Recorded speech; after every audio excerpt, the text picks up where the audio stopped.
በኢትዮጵያ ከፍተኛ መጠን ያለው የነዳጅ ክምችት መኖሩ በዓለም አቀፍ ጥናት ተረጋገጠ። በቅርቡ በአንድ የአሜሪካን ድርጅት የተካሄደ ጥናት 7 ትሪሊየን ኪዩቢክ ጫማ የተፈጥሮ ጋዝ ክምችት መኖሩን አብስሯል። በቆይታችን ሙሉ መረጃውን ተሰሙታላችሁ። የቻይናው ግዙፍ የሞባይል ካምፓኒ ሁዋዌ ለኢትዮጵያውያን ስራ ፈላጊዎች አዲስ የሥራ ዕድል ይዞ መጣ። ዝርዝር አለን። የኢታኖል ቤንዚል ድብልቅ አቅርቦትን ማስቀጠል ቢቻል ኖሮ ከየወሩ የነዳጅ ግዢ ግማሽ ሚሊዮን ዶላር ማዳን ያስችል ነበር ተባለ። ለዚህ ሥራ ሲባል የተመሰረተው መስሪያ ቤት የገባበት ሳይታወቅ ደብዛው ጠፍቶ መቅረቱ ተጠቁሟል። ሰፊ ዳሰሳ እናደርግበታለን። የኬንያ አየር መንገድ ኢትዮጵያ ገንዘቤን ትክፈለኝ ሲል ጥያቄ አቀረበ። አየር መንገዱ ያቀረበው የገንዘብ ጥያቄ በርካታ ሚሊዮን ዶላሮች መሆኑ ተጠቁሟል። ዘገባችን በዚህ ላይ ዝርዝር መረጃ ሸክፏል። የብረትና የሲሚንቶ ምርቶች ከፍ ላለ የገበያ ውስጥ ህገወጥ ድርጊት መጋለጣቸው በኮንስትራክሽን ላይ የተሰማሩ ድርጅቶችን ከጨዋታ ውጭ አድርጓቸዋል ተባለ። የአንድ ኩንታል ሲሚንቶ ዋጋ በአሁኑ ወቅት 1800 ብር ደርሷል። በተመሳሳይ ከዓመታት በፊት በ25 ብር ይሸጥ የነበረ ብረት አሁን ላይ ዋጋው 122 ብር መድረሱ ከቁጥጥር ውጪ የወጣው ህገወጥ ገበያ ማሳያ ሆኖ ተጠቅሷል። ርዕሰ ጉዳዩን በስፋት እንቃኘዋለን። 9 ሚሊዮን ህዝብ ብቻ የሚኖርባት አነስተኛዋ እስያዊት ሀገር የዘይት ሚኒስትር ሾመች። አገሪቱ በተመሳሳይ የቡና ሚኒስትር መሾሟም ዓለምን ጉድ አሰኝቷል። ይህ አስገራሚ መረጃ በዘገባችን ተካቷል።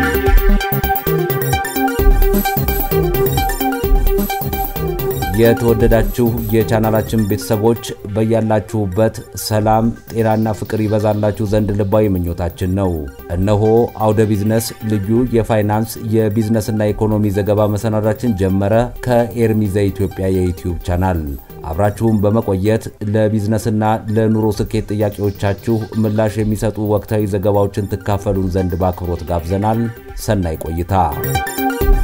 የቻይናው ግዙፍ የሞባይል ካምፓኒ ሁዋዌ ለኢትዮጵያውያን ስራ ፈላጊዎች አዲስ የሥራ ዕድል ይዞ መጣ።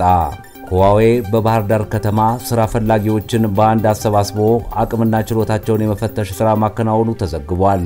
በዚህ የሥራ አፋላጊ ኩነት ላይ በዘንድሮ ዓመት ከባህር ዳር፣ ጎንደር፣ አኒባራና ደባርቅ ዩኒቨርሲቲ የተመረቁ ተማሪዎች ተሳታፊ ሆነዋል። በተጨማሪም የሁዋዌ አይሲቲ አካዳሚ ከተለያዩ የአገሪቱ የቴክኒካልና ቮኬሽናል ኮሌጆች በተመሳሳይ ሙያ የተመረቁ አዳዲስ ሥራ ፈላጊዎች መረጃ ለማሰባሰቡ ታውቋል። ሁዋዌ በዚህ መድረክ በአጠቃላይ የ800 ምሩቃን የሥራ ማመልከቻ ቅጽ ተቀብያለሁ ብሏል። ከነዚያ አመልካቾች መካከል እድለኛ ሆነው ለተመረጡ 300 ሥራ ፈላጊዎች ድርጅቱ የሥራ ዕድል እንደሚሰጥ ተናግሯል። ሁዋዌ እንዲህ አይነት የሥራ ዕድል ማስገኛ መድረክ ሲያዘጋጅ ያውኑ ሁለተኛው ሲሆን ከ3 ወራት በፊት ከአዲስ አበባ ዩኒቨርሲቲ ጋር በመተባበር ተመሳሳይ መድረክ አዘጋጅቶ እንደነበር ለማወቅ ተችሏል።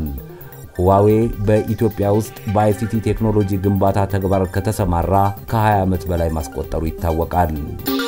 በኢትዮጵያ ከፍተኛ መጠን ያለው የነዳጅ ክምችት መኖሩ በዓለም አቀፍ ደረጃ ተረጋገጠ። በቅርቡ በአንድ የአሜሪካን ድርጅት የተካሄደ ጥናት 7 ትሪሊየን ኪዩቢክ ጫማ የተፈጥሮ ጋዝ ክምችት መኖሩን አብስሯል።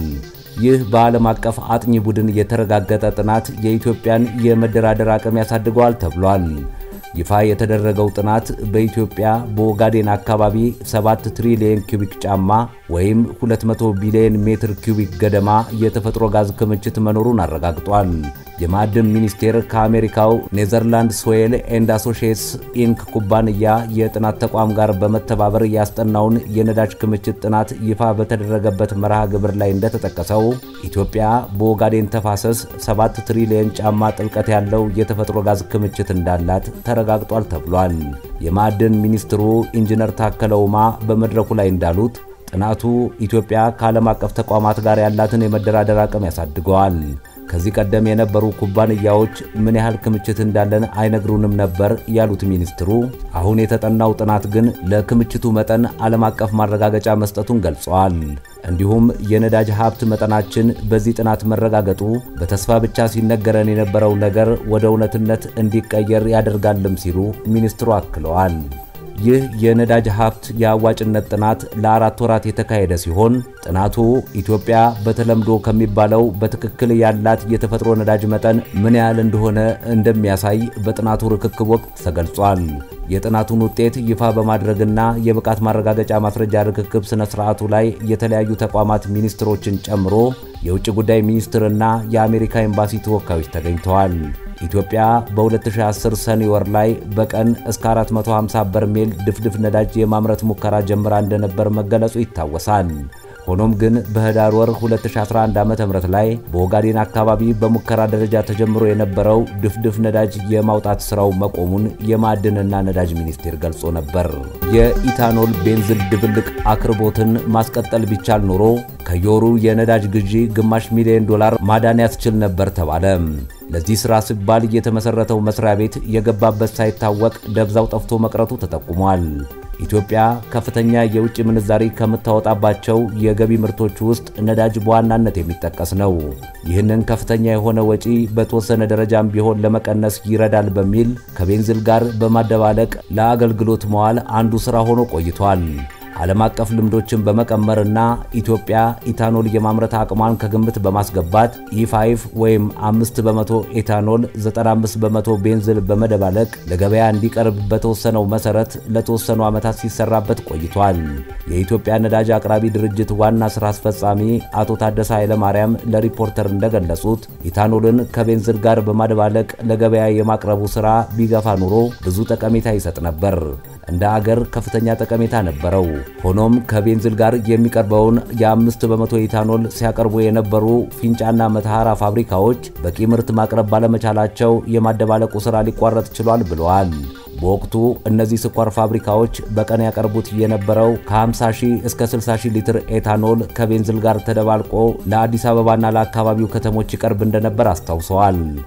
በዚህን ያህል መጠን በሱሉልታ ነዳጅ ዴፖ ተደባልቆ የሚቀርበው ምርት ብቻ በወቅቱ በየወሩ ለነዳጅ ግዢ ይወጣ የነበረውን ከግማሽ ሚሊዮን ዶላር ያላነሰ ወጪ ለማዳን በማስቻሉ ጥቅሙን በመረዳት የኢታኖልና ቤንዚን ድብልቅ ምጣኔን ወደ 10% ለማሳደግ ጭምር ታቅዶ ተጨማሪ ጥናት ዝግጅት ተደርጎ እንደነበረም አቶ ታደሰ ያስታውሳሉ።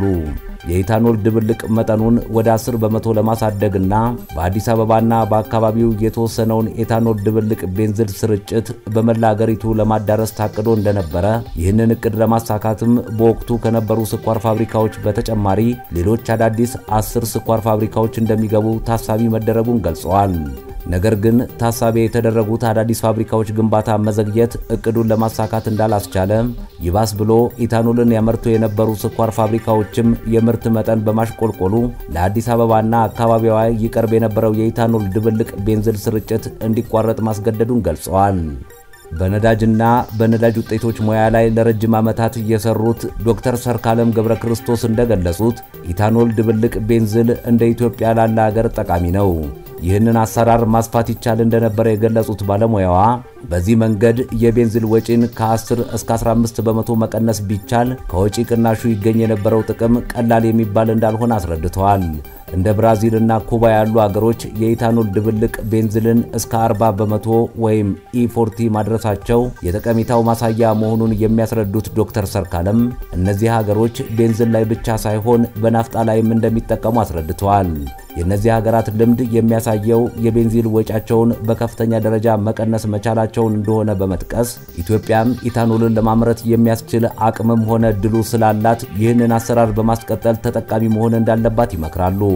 ከቅርብ ወራት ወዲህ ዓለም አቀፍ የነዳጅ ዋጋ ከፍ ማለት ኢታኖል ድብልቅ ቤንዚንን የሚጠቀሙ ሀገሮች ኢታኖል በሰፊው ወደ መጠቀም በመግባት ሸክማቸውን ለማቃለል እየሞከሩ ሲሆን ከሰሞኑ አንዳንድ የአሜሪካ ግዛቶችም የኢታኖል የድብልቅ መጠንን እስከ 15% የማሳደግ ውሳኔ ማሳለፋቸውም በምሳሌነት የሚጠቀስ ነው።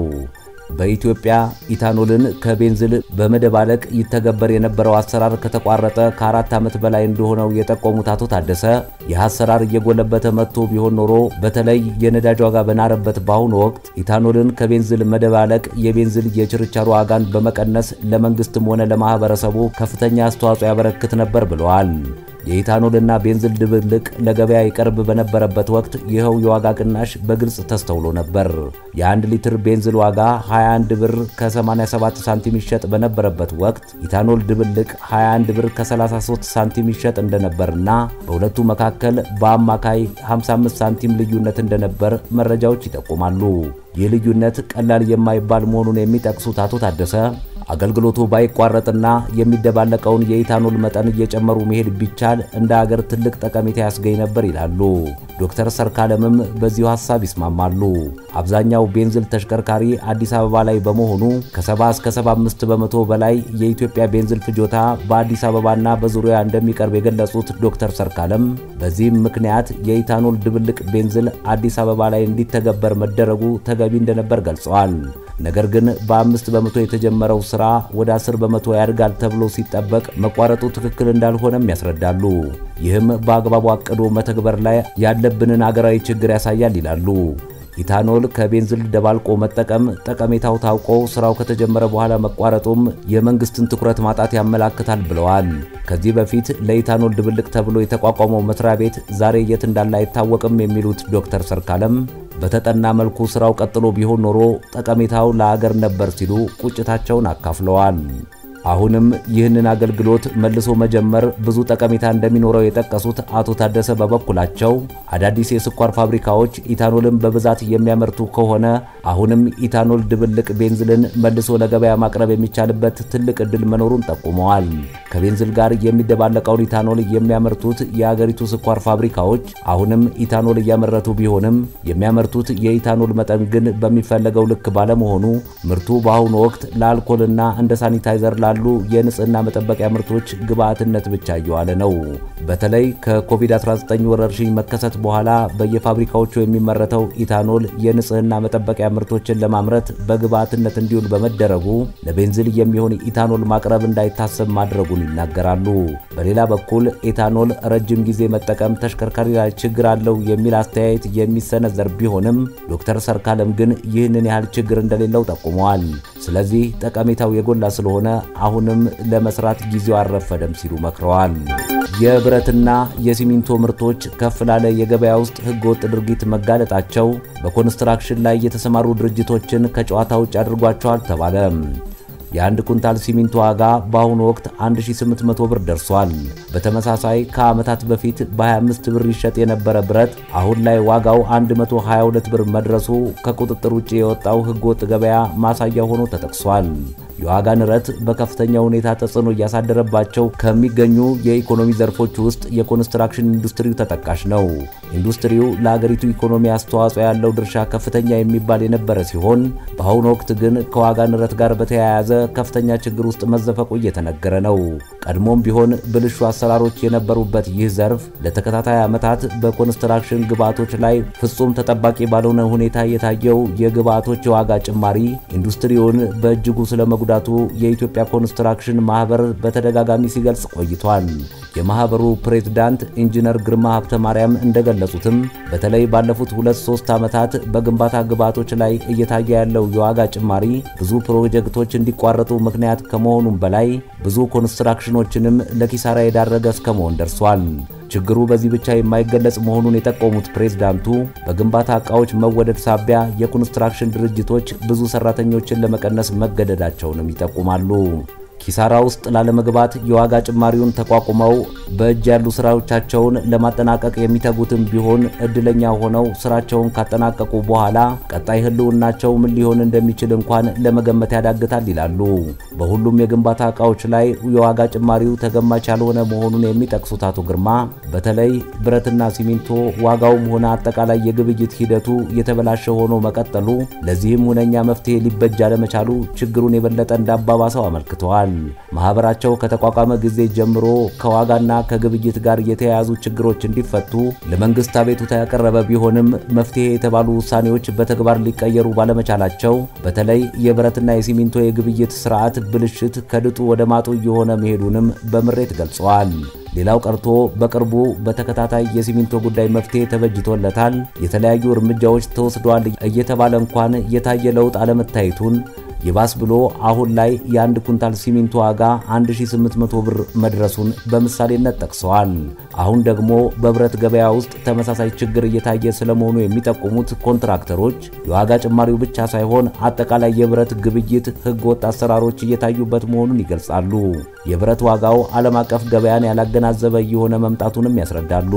እንደ አቶ ግርማ ገለጻ ከሆነ ደግሞ ከ4 እና 5 ዓመት በፊት የገባ ብረት ሳይቀር ተሸሽጎ ቆይቶ አሁን በተጋነነ ዋጋ በመሸጥ ላይ ነው።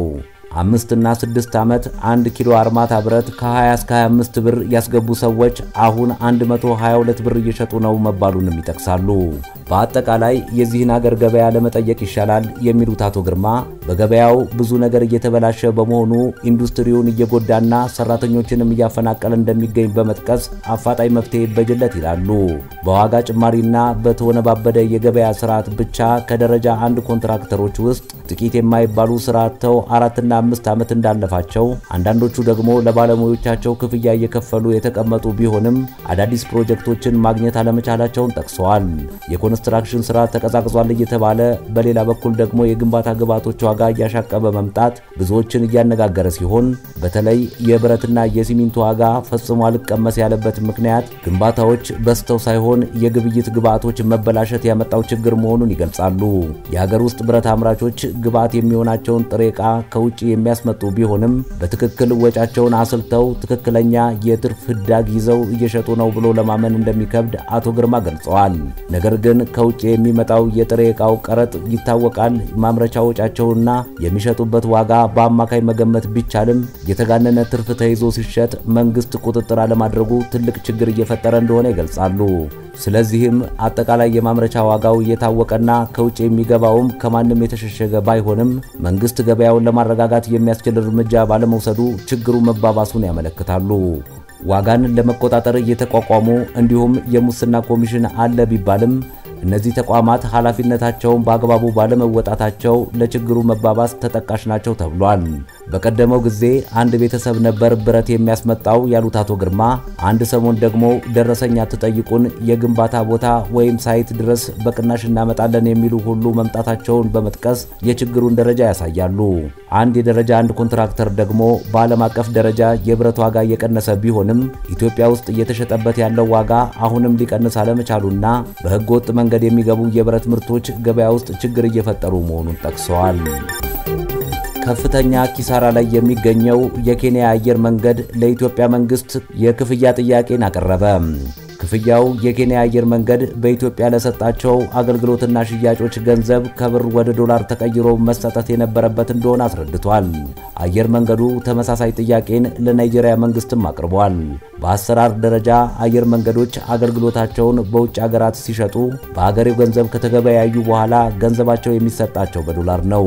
የኬንያ አየር መንገድ በሁለቱ ሀገራት የሚገኘው ገንዘቡን ማግኘት ያልቻለው በውጭ ምንዛሪ እጥረት እንደሆነ ይታመናል።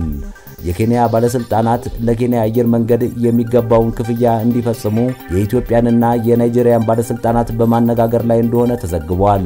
ገንዘቡ በአየር መንገዶችና በአገሮች መካከል የገቢ ክፍያ ልውውጥ በጊዜ ባለመካሄዱ የተከሰተ ችግር መሆኑ ታውቋል።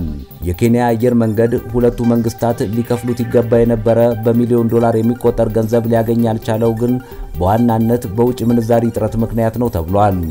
የኬንያ አየር መንገድ በአውሮፕላን ነዳጅ ዋጋ ማሻቀብ የተነሳ እንዲሁም በሌጎስና አዲስ አበባ ባጋጠመው የውጭ ምንዛሪ እጦት ገንዘቡ ስላልተከፈለው ባለፉት 6 ወራት ብቻ 82 ሚሊዮን ዶላር ከስሬያለሁ ብሏል። ሆኖም የኬንያ ባለስልጣናት አየር መንገዱ ከሁለቱ ሀገሮች ምን ያህል ገንዘብ ማስመለስ እንዳልቻለ ትክክለኛ አሃዝ ከመግለጽ ተቆጥበዋል።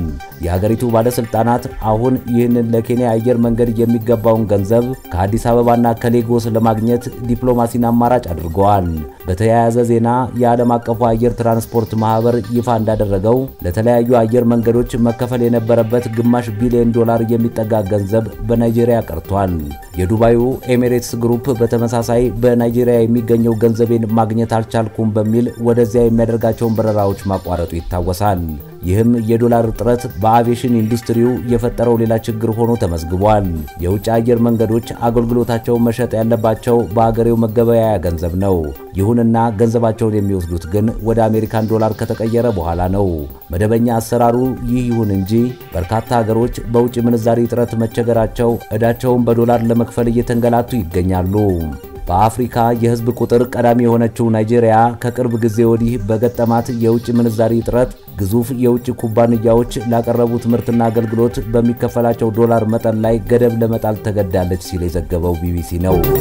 በመጨረሻም አነስተኛዋ እስያዊት ሀገር የዘይት ሚኒስትር ሾመች። አገሪቱ በተመሳሳይ የቡና ሚኒስትር መሾሟም ዓለምን ጉድ አሰኝቷል። 9 ሚሊዮን ገደማ የህዝብ ብዛት ያላት እስያዊቷ ሀገር ፓፑዋ ኒው ጊኒ የዘይት ሚኒስትር ያቋቋመች ሲሆን ጉዳዩ የብዙዎችን ትኩረት ስቧል። ከአንድ ወር በፊት በድጋሚ የሀገሪቱ ጠቅላይ ሚኒስትር ሆነው የተመረጡት ጄምስ ማራቢ አዲሱን ካቢኔያቸውን አዋቅረዋል። ጠቅላይ ሚኒስትሩ 33 አባላት ባለው በአዲሱ ካቢኔያቸው የዘይት ሚኒስትር የሾሙ ሲሆን አገሪቱ ወደ ውጭ የምትልካቸውን መሰረታዊ የግብርና ምርቶች ለማሳደግ ማቀዷ ለአዲሱ ሚኒስቴር መቋቋም ዋነኛ ምክንያት እንደሆነ ገልጸዋል። ፓፑዋ ኒው ጊኒ የግብርና ምርቶችን ወደ ውጭ ሀገር በመላክ የምትታወቅ ሲሆን ከዚህ ውስጥ የዘይት ምርቶች 40 በመቶ ድርሻ ሲኖራቸው ቡና ደግሞ የ27 በመቶ ድርሻ አለው። ወደ ውጭ ሀገራት የሚላከውን የዘይት ምርት ለማሳደግ ሲባልም ሚኒስቴር ተቋም ለማቋቋም መወሰኗን ጠቅላይ ሚኒስትሩ ማራፒ ተናግረዋል። ጠቅላይ ሚኒስትሩ በአዲሱ ካቢኔያቸው ከዘይት ሚኒስትር በተጨማሪ የቡና ሚኒስትር የሾሙ ሲሆን የተቋሙን ዋና መቀመጫ ከዋና ከተማው ወደ ገጠር አዘዋውረዋል። ጆኮሊ የፓፑዋ ኒው ጊኒ የቡና ሚኒስትር ተደርገው የተሾሙ ሲሆን የሚኒስትሩ ዋና መቀመጫ ጽህፈት ቤት ቡና በብዛት ወደሚመረትባት ደቡባዊ የሀገሪቱ ክፍል ይሆናል ተብሏል። የተከበራችሁ ቤተሰቦቻችን አውደ ቢዝነስ የዕለቱ ዘገባችን ተጠናቀቀ። አብራችሁን ስለቆያችሁ በድጋሚ ልባዊ አክብሮትና ምስጋናችን ይድረሳችሁ።